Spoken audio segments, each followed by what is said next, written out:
Yep, going. Right, hello again. Second of the night, because I don't know when I'm going to be able to do another one. I better shut that door behind me because that's going to look a bit weird. That'd be me washing the glass out. There we go. En suite and everything. Ooh. It's a decent enough B&B, but it's just, it's a B&B. It's not particularly fancy, but it does the job. But I'm very, very much looking forward to getting back home tomorrow. So, blind tasting number, what are we on now? Is this number 6 of the whole lot? It's the second of the night anyway, from Andrew A.P. Butler. So I was well off on the last one.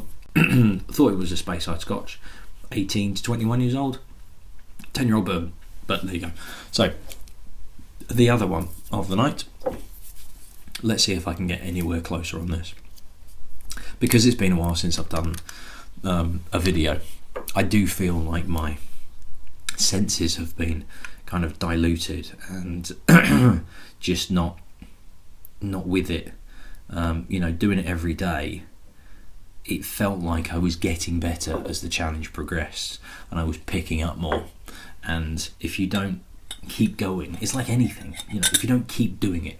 I play golf when I can. I didn't play golf at all during 2016, but there have been occasions where I went on like a golfing weekend and I'd play 3 rounds of golf one after the other, even 4, and you got better as you progressed because everything kicked in, your senses kicked in, your muscles started remembering, and you got better. And if you keep doing the same thing, you will get better at it. Then you stop, then you take a break, and that muscle memory goes, or the senses start to dull a bit, or you forget the things that you've had recently or done recently that kept you going and kept you improving. So it's always going to be, in fact, let's see that. See, there's proof. Look, nothing on it. I've come to this thinking, oh dear, I don't even feel confident at all that I'm going to have any idea how to even describe it.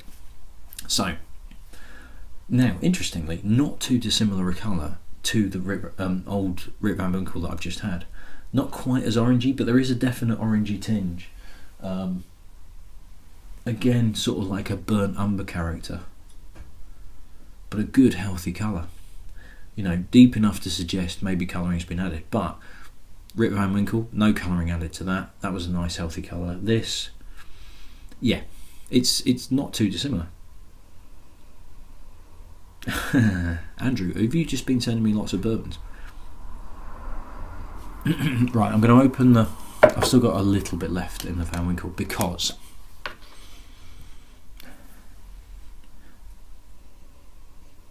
it's a little bit drier, but I have a feeling, my throat starts to feel a bit thick. I have a feeling this might be American. But I think it might be rye, or more rye, certainly a rye constituent. Rye constituent, what does that even mean? A high rye content was what I meant to say, and I was just using big fancy words to sound impressive. This has got a rye element. It's slightly drier, it's slightly edgier, but it's not so much grain. He says with no conviction whatsoever.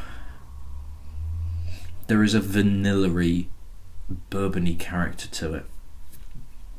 I'm gonna go with American. I haven't even tried it yet, probably should try it, but it's giving me a vibe of American, possibly bourbon, but with a high rye content, or just an American rye. Yeah, it's that dry edge that's just, there's fruitiness to it, and it's raisins and sultanas, but it's this dry edge that just, it dries out the nose.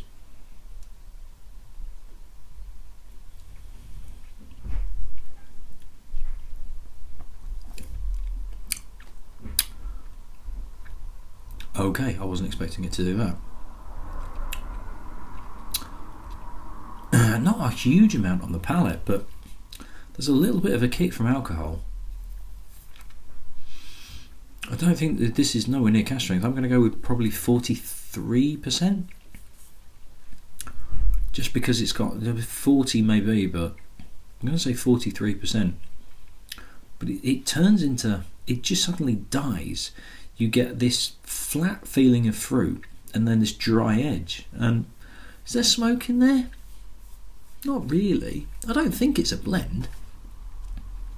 I don't know. What a weird sensation on the palate.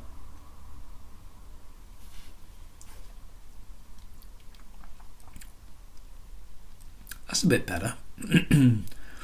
That's got a bit more of a bite to it, a bit more of an edge. I don't think it's a blended whiskey. It's not quite grainy enough. There's enough depth of flavour in there. It's still got this American feel to it. And yet, I said the last one was Speyside Scotch, and it was American. So I'm saying this has got an American feel to it, and it will be Speyside Scotch. It's odd. It's an odd sensation on the palate.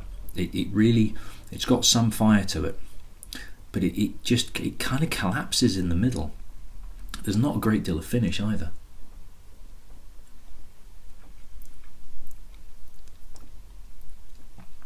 I'm not going to add water to this.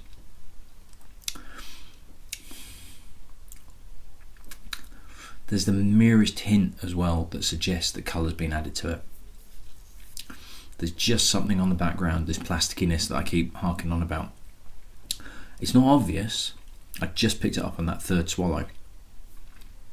But it kind of suggests that there may have been some colouring added into it.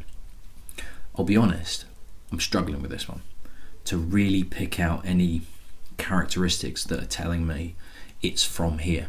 You know, it's sort of got an American edge, but it might just be that it's bourbon casks. I really don't think it's a blend, but it's got this slight edge, which was what was erring me onto rye on the nose. But there's not a lot in the middle of the palate. You know, you get this. It goes in your mouth. You get the sort of the heat of alcohol.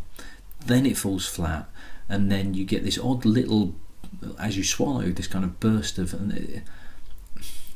One mouthful didn't get it. The other one, I got a slight smokiness to it. The third didn't come back again. So that's probably just me. But there's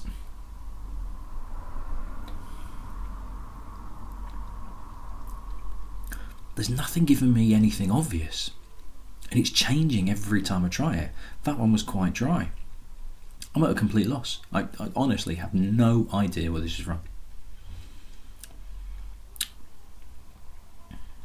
I don't know. It's weird. I'm going to have to see what this is. I've got a tiny little bit left just to finish it off and see what it is. But yeah, not a clue. Fuck's sake. So, and I very, very nearly said to myself, I keep saying it's not a blend, and it probably is a blend, and it turns out that it actually is. And again, I've had a version of this on the challenge. It is a blended whiskey. It's blended Scotch. My guess is that the American flavour, the American style that I'm picking up, is because some of it has been matured in bourbon cask. But, blimey. So this is, and Andrew has got some collection of whiskey. So this is Hankey Bannister, which is a blended whiskey, but you might be able to see on the label, this is their 40-year-old.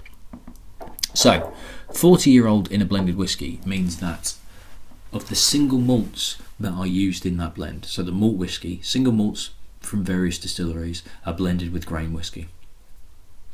Of those malt whiskies that are in there, the youngest is 40 years old. This is right. Apparently, the web signal in here won't let me go to anywhere that sells alcohol because I can't. Yeah, I'm getting blocked from actually doing these, which is strange considering where I am. But yes, I'm of legal age in my country. So this is 40-year-old Hanky Bannister. The bottle looks like this. So not even close. So this is from the Hanky Bannister website, specially selected by a master blender from an enviable collection of casks exclusive to Scotland's Highland region that have been maturing in Spanish sherry oak for over 40 years, including a 1970 Spanish sherry hogshead and a 1967 Spanish sherry cask. These hand-picked whiskies were expertly blended with the finest lowland grain to create an exceptional and unique blended Scotch whisky. Bottled at natural strength, so it's cask strength, but obviously it's really old whiskies in there.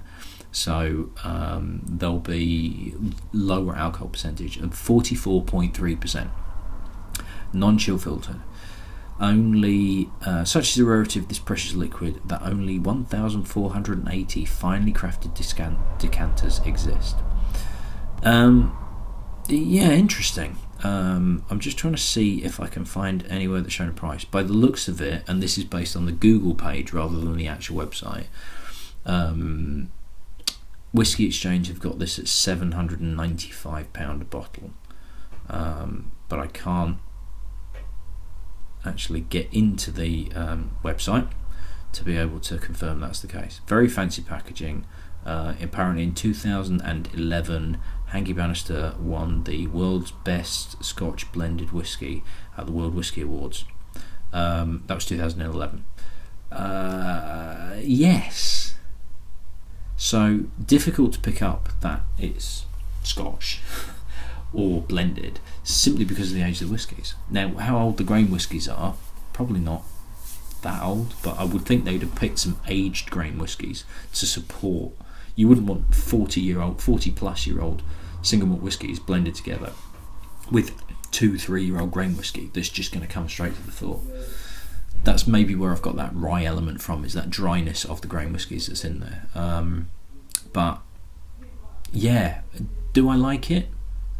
I don't know. Would I pay 795 quid for it? No. Would I pay 500 quid for the Old Rick Van Winkle that I've just had? I can see the justification in buying it. I don't really see it in this. Yeah, a 40-year-old blended whiskey. Amazing to have, and amazing to say that I've had it, but very, very difficult to pick up what it was. Very interesting to try though. It would be nice if you gave me some easier whiskies, Andrew. We'll see what I've got from the remainder. Just having had that last bit, it's not like knowing what it is. I can then turn around and go, oh right, I can see it's a blended whiskey. It's still not obviously that. It's still got American whiskey characteristics in it. It's the fruitiness, it's the vanilla-iness, which is probably the age, the age of the malt whiskies that are in there, the characteristics that they bring out at that age. But just it's a. I'm not saying that he's done it deliberately, but it feels like it would be a whiskey that you could put in a blind tasting, almost as a trick, almost as a kind of, we're going to throw some people here, we're going to put something in that they're just not going to expect. And obviously I'm not expecting to be trying a 40-year-old blended whiskey, but I'm not sure I would drink it again. There isn't really anything outstanding about it. There isn't really anything to go, wow, a really old blended whiskey. And I think probably what it is the element of the grain whiskey that holds things back, that sort of reins it in to, if a 40-year-old malt whiskey was good enough to stand on its own, it wouldn't need the grain. And it feels like the grain whiskey element is holding everything back and actually limiting the flavours that are in there, because I think if you took away that, what was giving me this rye vibe, you'd get an incredibly smooth whiskey with some depth and some honey. Danger would be that it would be a bit lacking in some kind of depth, but you would get I think you would get a better whiskey because of it. I think you would get much smoother, much more much more not necessarily more flavour in it, but you would get an idea of the age in it. Whereas this, it just feels like it's almost a bit of a waste of whiskey that aged, because it's okay, but it's not, wow, amazing. But interesting nonetheless. So Andrew, thank you very much. I need to pack. I'm going to try and upload this tonight if the internet connection will let me. So not this one, the one I've just done. So I shall see you at the next one, whenever that is. But I'll see you then. Cheers.